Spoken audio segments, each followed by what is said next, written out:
Gente, nesse bloco vamos falar um pouquinho sobre aposentadoria e desaposentação, que é quando os trabalhadores se aposentam, mas permanecem trabalhando.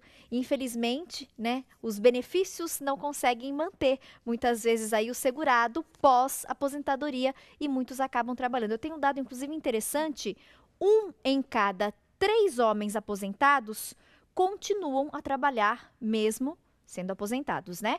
E aí 1 em cada 5 mulheres também, após sair a aposentadoria, elas permanecem na atividade. E na grande maioria dos casos é justamente para aumentar a renda. Para falar um pouquinho sobre isso, a gente recebe a especialista em direito previdenciário, Simone de Toledo. Muito obrigada pela gentileza da presença. Obrigada, eu que agradeço. Boa tarde. Boa tarde. Simone, vamos começar falando então e explicar um pouquinho como é que funciona a legislação em relação à desaposentação. Qualquer pessoa que se aposenta e opta por continuar trabalhando, depois ela pode recorrer e solicitar um valor maior de aposentadoria? Sim, nem sempre o aposentado que volta a trabalhar e continua a contribuir, porque a contribuição pós-aposentadoria para os que se mantenham na ativa é obrigatória, mas nem sempre essa contribuição ela atinge um valor que fica interessante para fazer o recálculo da aposentadoria. Então vamos supor que num caso de um aposentado que sempre contribuiu pelo teto das contribuições previdenciárias, quando ele se aposenta, ele vai fazer pequenos trabalhos e acaba contribuindo com o salário mínimo. Aí aquele valor da contribuição, muitas vezes não é interessante somar aos valores das contribuições que ele vertia antes da aposentadoria, porque vai diminuir o valor em vez de melhorar.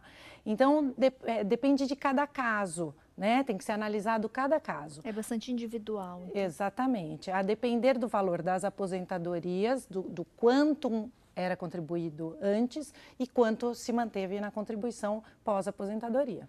Então, a gente consegue entender a partir dessa resposta que nem sempre é vantajoso você passar por esse processo de desaposentação. Exatamente. Para algumas pessoas sim, porque aumenta o valor, mas para outras pode inclusive diminuir. Exatamente. Nem sempre é vantajoso. Tem que analisar e fazer uma continha daquele caso concreto, específico. Perfeito. Simone, hoje, o que está valendo em relação fator previdenciário, idade, né, anos de serviço? As pessoas em casa perguntam, inclusive a gente já recebeu várias perguntinhas, então assim, para a gente poder atender o maior número de dúvidas que chegaram, então hoje, quais são as regrinhas para a pessoa se aposentar?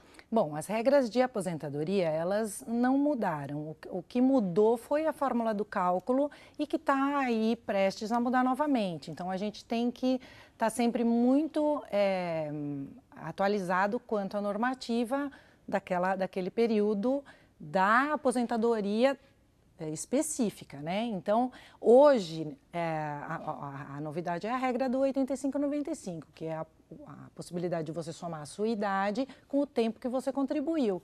E aí você fica livre daquele fator previdenciário, que é aquela continha que faz com que o valor do teu benefício, do teu salário de benefício, despenque. Por quê? Porque nessa conta entra a tua expectativa de vida. Quantos anos ainda você vai viver sob aquele benefício? E aí aquele benefício vai ficar reduzido por conta da tua idade. Então, quanto mais jovem você for, quando você for solicitar a tua aposentadoria, menor ela vai ficar, porque incide o fator previdenciário. Para escapar do fator previdenciário, você tem que atingir a regra 85-95, que é a soma da idade com o tempo de contribuição. Se para a mulher chegar a 85, para o homem é 95, tira o fator previdenciário, é o cálculo direto do salário de benefício. Então, o benefício fica mais alto, fica mais próximo do que você pagava. Interessante. Então, por exemplo, se é uma pessoa que tem 50 anos e trabalhou ali 30 anos, então ela daqui 5 anos ela vai conseguir se aposentar. Se for mulher, ela aposenta sem pagar sem ter que passar pela conta do fator previdenciário. Que é essa continha do fator previdenciário que o sempre pessoal prejudica. Todo fica mundo ali quer... naquela expectativa, porque tende a cair muito. Todo que mundo quanto mais quer jovem, dele. maior a expectativa de vida daquela pessoa e menor vai ser o valor da o aposentadoria. benefício é menor. Então, tem muita confusão sobre o valor do pagamento das alíquotas com o valor que você vai receber depois. Então, as pessoas acreditam que sempre contribuíram pelo teto e que lá no final, no momento de receber o benefício, ele será pago pelo teto da Previdência. Mas não é assim. Por quê? Porque depende de outros fatores. A tua idade, a expectativa de vida, tudo isso entra nesse cálculo que faz o valor ser alterado. Perfeito. Eu queria uma orientação sua, a gente recebeu algumas perguntas. Então, por exemplo, nos casos, as pessoas que vão se aposentar o ano que vem, daqui 2 anos, elas já conseguem se programar, documentação, ou tem que esperar mesmo o ano? Correto? Ela pode se antecipar um ano antes. E aí depois as orientações em relação à desaposentação também. Como é que funciona essa questão de documentos? Qual o procedimento ideal para a pessoa que vai buscar a aposentadoria ou a desaposentação? Sim. Atualmente a gente tem trabalhado muito com essa noção prévia de cuidado com a documentação previdenciária, porque justamente quando você precisa do benefício, muitas vezes a tua documentação está toda alterada, não tem contribuições constando ali, ou muitos vínculos de trabalho que você já teve, você não tem mais como fazer prova. Por exemplo, a empresa desapareceu, encerrou a atividade, o proprietário morreu, então você não tem, os colegas não são mais testemunhas para você porque desapareceram.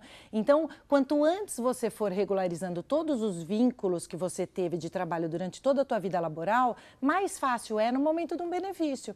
Então, eu sempre digo que esse planejamento previdenciário é muito importante para todos nós. Então, você começa cuidando do primeiro vínculo que você teve lá quando você tinha 17, 18 anos e regularizando aquilo. Quando você chegar no momento da aposentadoria ou de um outro benefício que você possa vir a precisar, por exemplo, um salário maternidade ou um auxílio-doença, você está com a tua documentação junto ao INSS toda ok. Então, os escritórios de advocacia previdenciários costumam trabalhar nesse sentido também, de regularidade de documentação, para evitar que quando você chegar lá no momento da tua aposentadoria, você tenha que localizar um empregador há muitos anos já passados e colegas de testemunha, exatamente.